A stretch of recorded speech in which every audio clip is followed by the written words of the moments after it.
Current state law requires providers to accept people regardless of drug or alcohol use. Lawmakers are now proposing the state funds sober housing as a component of the state's Housing First policy.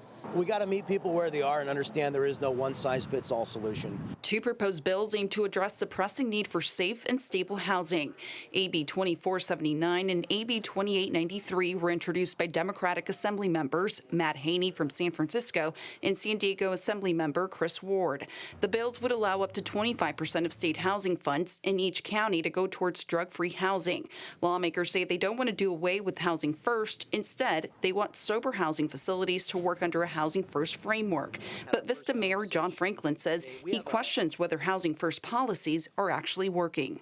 We can't continue to do the same thing expecting a different result. The mayor recently introduced a measure not to support programs that enable continued drug use and says he supports drug-free housing. We've got to change those policies, and there should still be places where we provide assistance and housing opportunities to those who are suffering from addiction, but that shouldn't be the only type of housing product that we offer. Samuel Choi is the state policy manager at Alliance San Diego and says while he understands the need for different types of housing, he believes the Housing First approach not only addresses chronic homelessness, but also helps people overcome addictions. This is very, very much a lifeline for folks. He worries that proposed measures limit the use of state funding for Housing First and harm reduction policies. It is not creating a new funding source or a new program. It's saying that we need to use existing dollars and existing programs, and we're just going to have to allocate up to 25% to these sober housing approaches.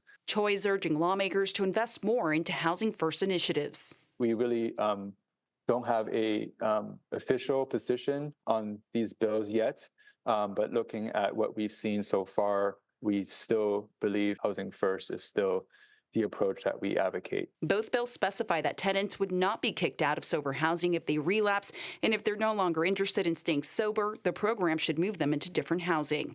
Rustia De La Fe, CBS 8.